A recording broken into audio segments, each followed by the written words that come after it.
Bonjour à tous.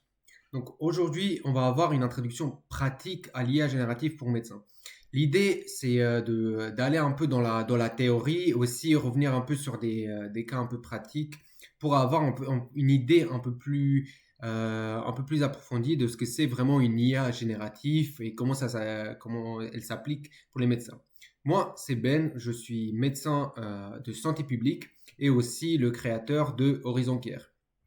Horizon Care, c'est une plateforme pour les médecins pour rechercher donc dans les recommandations, dans les articles scientifiques, mais aussi il y a une fonctionnalité, on peut mettre aussi des documents personnels ou d'équipe, on peut travailler en équipe, et l'IA peut aller chercher à la fois aussi des informations dans le forum en fonction si elle a réussi ou pas à trouver l'information dans d'autres endroits, que ce soit les recommandations, les articles. Et voilà, c'est un peu pour des cas plus atypiques ou des situations beaucoup plus au local où il n'y a pas forcément des sources officielles pour ça. Mais allons dans le sujet. Qu'est-ce que c'est qu'une IA?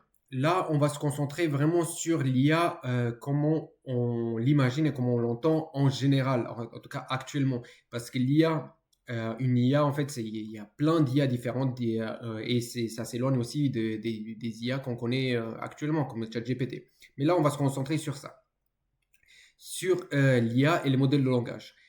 Les IA, elles peuvent être décomposées en deux parties. Premièrement, il y a le modèle. Le modèle, c'est le cerveau. C'est le cerveau, donc c'est l'IA qu'on a entraîné. Donc ça, on va prendre un cerveau qu'on va entraîner sur plein de textes et après, ce cerveau va être gelé et intégré dans un système.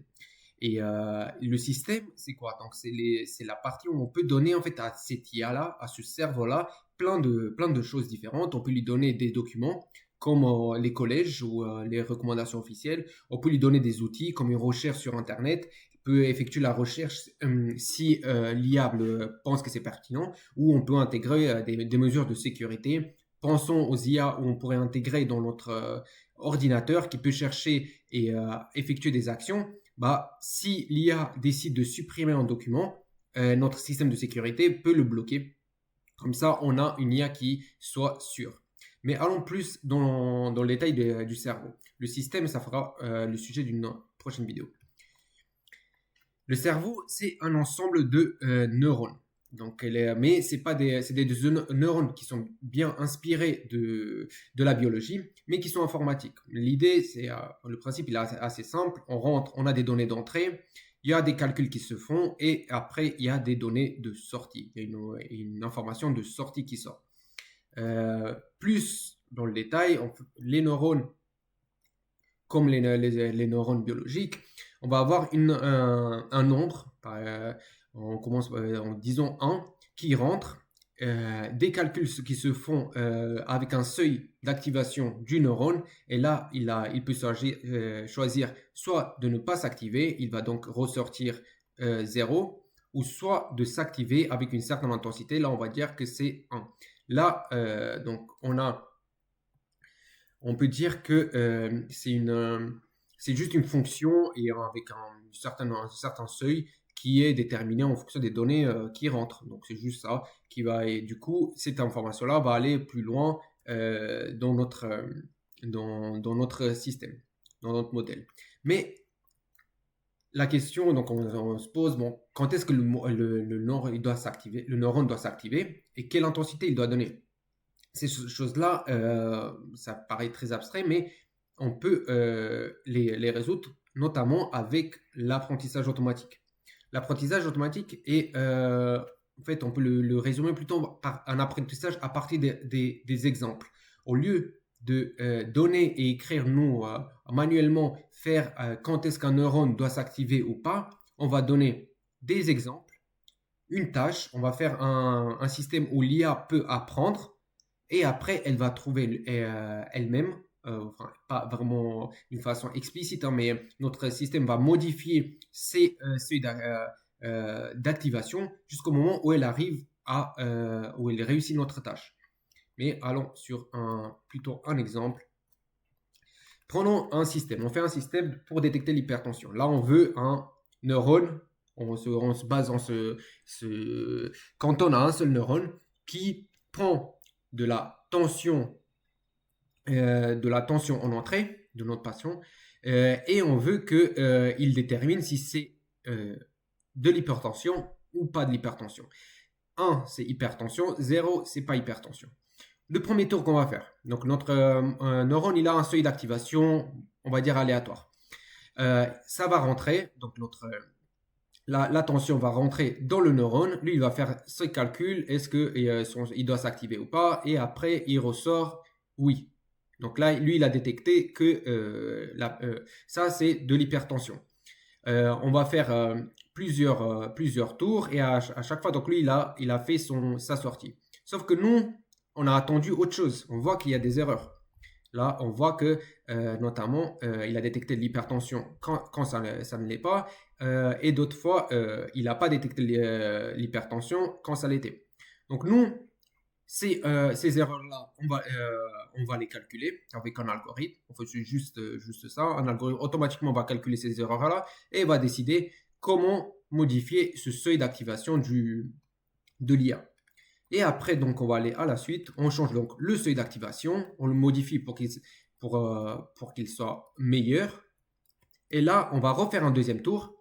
Et la même chose. Et là, on voit que l'IA a bien déterminé. Bien sûr, ça, c'est très abstrait. Et c'est pas vraiment comme ça que ça se passe. Mais l'idée, c'est pour réaliser. Le principe, c'est le même. Donc, on va avoir plusieurs tours où l'IA, avec ces paramètres qui sont son seuil d'activation de ces neurones, va essayer une tâche, va essayer donc de résoudre une tâche. Et chaque fois qu'elle fait une erreur, on va modifier son seuil d'activation pour qu'elle se rapproche des bonnes solutions. Et au fur et à mesure du rapprochement, elle devient meilleure, enfin, mieux en mieux, elle y arrive de mieux en mieux. Mais maintenant, allons sur le texte. Parce que ChatGPT, il comprend le texte. Sauf que le texte, l'IA peut rien y faire. Comment est-ce qu'elle peut comprendre le texte? Le principe, c'est qu'il faut le calculer. Donc l'IA, elle peut raisonner seulement en nombre. Donc elle doit faire des calculs. Donc c'est simple, on convertit le texte en nombre. Prenons donc le principe, c'est qu'on va prendre des mots et on va leur donner un code barre. Le code barre, il est abstrait. Ça n'a pas d'importance. Mais il faut qu'il soit là et qu'il soit tout le temps le même pour que un mémo ait tout le temps le même code barre. Parce qu'après, il va être calculé. Prenons cette suite de mots. Il était une fois. On va donner arbitrairement ces codes barres-là pour ces mots-là. Voilà, on leur a donné. C'est comme ça que l'IA va les comprendre et traduire donc les mots en code barre. En réalité, ils sont ça s'appelle des vecteurs et c'est plus proche de colonnes, les colonnes qu'on peut avoir dans Excel où ils vont être en colonne. Et c'est un peu ça le code barre. C'est comme ça que l'IA voit les mots. Mais il y a plusieurs problèmes. On se dit, comment l'IA peut gérer les fautes d'orthographe? Parce qu'on voit quand même que ChatGPT arrive à gérer les fautes d'orthographe. Comment l'IA gère les mots qui ont une racine commune? Parce que manger et manger, c'est pas complètement différent. Et il n'y a pas la même, on va dire, différence entre été et manger qu'entre manger et manger. Donc voilà. Et comment l'IA peut gérer les mots jamais vus? Parce qu'il y a plein de mots, peut-être, ils ont une suite de mots, de lettres qui n'ont jamais été vus par l'IA. C'est le principe des tokens. Donc, on va tokeniser. Ça c'est déconstruire les mots en tokens. Donc, on va avoir, pour les mots, l'IA en général, c'est un peu ça le principe, c'est qu'on va mettre les suites de caractères qui sont souvent qui apparaissent souvent dans un texte, et donc ça, c'est le texte d'entraînement, vont être regroupés ensemble. Comme ça, l'IA n'a pas besoin de calculer chaque lettre indépendamment. Donc ça, c'est très souvent, c'est un token. Là, il y a une faute. Donc on peut le décomposer en deux tokens parce que ceux-là, ils sont très souvent ensemble et celui-là plus celui-là, ils sont pas très souvent ensemble. Mais comme ça, quand même, il n'y a pas besoin de refaire lettre par lettre.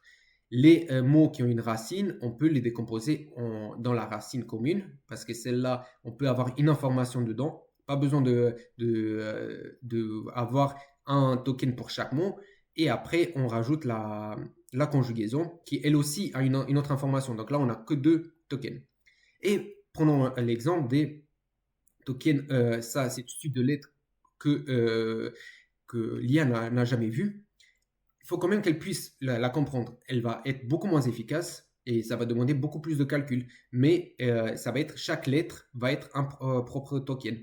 Et ça, c'est assez important à savoir parce que par token, c'est le même nombre de calculs. Du coup, l'IA, ici, ça va être 5 tokens.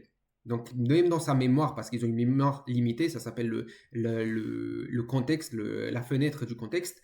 Quand on discute avec une IA, elle ne va pas se rappeler de tout. Elle doit tout calculer. Donc, elle va être bien plus efficace quand on utilise des mots fréquents ou sans faute d'orthographe que si on fait des mots qu'elle doit calculer indépendamment, enfin, dont les lettres doivent être calculées indépendamment. Et c'est aussi pour ça que, notamment maintenant, c'est mieux parce il y a eu plein d'autres méthodologies pour résoudre, mais l'IA était très mauvaise en calcul parce que on ne peut pas tokeniser les nombres parce que ça voudrait dire qu'il nous faudrait un token pour chaque nombre. Donc chaque chiffre indépendante va être calculé de façon indépendante et il y aura très peu de données d'entraînement pour chacune indépendamment. Donc à partir de là, l'IA n'arrive pas à comprendre comment le 1, le 12, comment ils réagissent entre eux parce que en fait, ils vont être très, très mal tokenisés. Maintenant, on a quand même des solutions. Ils ont trouvé, enfin, la solution la plus simple, c'est que juste on donne des calculateurs à l'IA et elle n'a pas besoin de réfléchir avec les tokens et prédire la suite, comme elle le prédit avec les mots. Mais là, elle va juste passer les nombres dans le calculateur. Donc, on voit, donc les mots sont déconstruits, donc tokenisés, et les tokens, qui sont les mots, ont leur propre code barre qui est le vecteur. À partir de là, on va sur l'entraînement. L'entraînement, ça va être, donc là, c'est plus de la classification, on part sur la génération. Donc l'IA, elle doit générer des mots. Donc il y a des vocabulaires. Un vocabulaire, c'est tous les tokens que l'IA connaît. Et elle va recevoir au tout début donc un premier mot, un premier token, et il doit prédire la suite. Donc à chaque fois, il y aura un calcul qui sera fait. Donc là, le neurone va recevoir ça va rentrer, ça va faire le seuil d'activation et l'intensité. Et il doit prédire été. Et nous, on attendait été. Donc, et après, une fois que ce premier tour est fait, il va du coup recevoir il était. Donc nous, c'était la phrase. Et là encore, il va prédire la suite. Pourquoi on fait ça? C'est que au lieu de entraîner une IA avec une phrase entière, et du coup, en fait, elle s'entraîne très peu, là, elle va s'entraîner au fur et à mesure à prédire chaque mot. Et chaque fois qu'il y a une erreur, par exemple, ici, elle a prédit un au lieu de une, ou bleu au lieu de deux fois, elle va pouvoir apprendre. Donc c'est pour ça elle génère au fur et à mesure les mots. Et avec les mêmes quantités de données, elle peut apprendre beaucoup plus de choses. Mais ici, on regarde juste en prenant, donc on reprend la traduction et les codes barres qu'on avait donnés pour ces mêmes phrases. L'IA, en réalité, voit plus comme ça. Donc quand elle reçoit 110, quand elle reçoit 110, elle doit sortir 123, qui est le prochain mot. Et là, dans cet exemple-là, on a mis aussi l'IA n'y arrive pas forcément. Donc là, elle prédit 20, alors qu'elle aurait dû prédire le mot avec le code barre 21 et 33 au lieu de 77. Et ça, du coup, ça fera office d'apprentissage. Notre algorithme va faire que le seuil d'activation derrière du neurone va être modifié pour la prochaine fois, elle se rapproche plus des vrais mots et qu'elle arrive en fait à faire notre tâche. Hop. Maintenant, si on prend vraiment ChatGPT, Horizon, OpenEvidence, tous là je parle vraiment seulement des modèles, pas du système derrière. Comment en fait on arrive à avoir une intelligence tellement impressionnante? C'est juste une question d'échelle. Donc on va prendre tous ces neurones-là,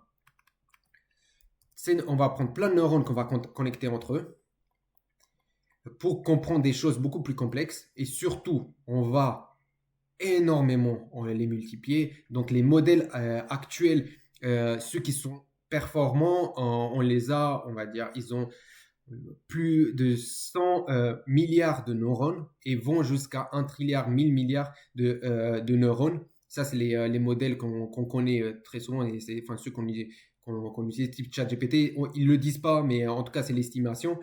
C'est énormément de neurones. Et c'est aussi pour ça que ça coûte beaucoup de puissance de calcul. Mais certains qui peuvent être performants en fonction de la tâche, on peut les avoir aussi sur notre ordinateur. Et il y a certains qui sont aussi partagés. On peut les utiliser gratuitement et faire des choses avec nous. C'est ce qu'on appelle les modèles open source.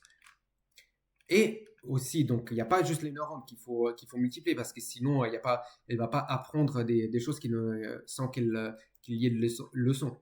Donc, il faut énormément de données. Donc, ce processus-là de prédire la suite des mots, elle va le faire de façon de dizaines, centaines de milliards de tokens. Donc, c'est énormément, voire des trilliards de tokens.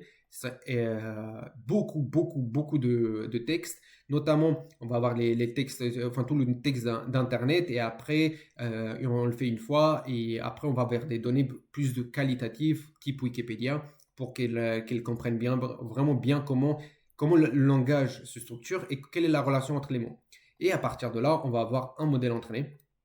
Un modèle entraîné, on va dire la première version. Il y a d'autres optimisations qu'on peut faire derrière, mais c'est le principe, c'est comme ça qu'on entraîne un modèle, et c'est comme ça que lui, il va comprendre la relation entre entre les mots. Comment il peut savoir que si on pose la question quel est le traitement de l'hypertension, il faut dire X ou Y. C'est en voyant plein d'articles scientifiques que c'est dans ce contexte-là, quand cette question-là est posée, c'est cette réponse-là qui est la plus adaptée. Donc voilà, ça c'était juste une introduction rapide, mais c'est important parce que dans d'autres vidéos, on va aller beaucoup plus loin, on va aller plus sur le système, comment ça fonctionne, quelles sont en fait, comment on explique certaines limites des IA. Là, on peut, la limite qui est assez commune qu'on connaît, et qui est très répandue, c'est les hallucinations. L'IA, elle sait continuer des phrases. Et si on rentre vraiment dans des niches ou dans des suites de phrases que l'IA n'a jamais vues, et qu'elle ne sait pas comment répondre, elle va quand même générer des choses. Parce que son boulot, c'est de générer des choses. Donc, elle va générer des choses qui ont l'air cohérentes, mais qui n'ont aucune base de réalité. Parce qu'elle va faire juste la probabilité, c'est pour le prochain mois, c'est X ou Y, et elle va quand même le faire. Et c'est aussi pour ça que l'IA ne peut pas, j'avais déjà vu ça sur certaines personnes, elle ne va pas vraiment mentir, elle va inventer, elle va juste sortir une suite de mots, mais ne va pas avoir de regard critique sur cette suite-là. Donc voilà, ça c'était juste une rapide introduction sur l'IA et comment on l'entraîne. La prochaine fois, je vais essayer d'aller un peu plus en profondeur sur les systèmes, comment ça fonctionne, et voir aussi parce qu'il y a aussi des choses qui me semblent pas encore claires sur les limites en fait quand on a des systèmes qui se basent sur les sources et d'autres approches qu'on peut avoir maintenant dans les IA et dans les systèmes les plus avancés. En tout cas, n'hésitez pas à tester notre solution Horizon Care. Et si besoin, il y a aussi mon numéro professionnel sur la plateforme. S'il y a d'autres questions, j'essaierai d'y répondre.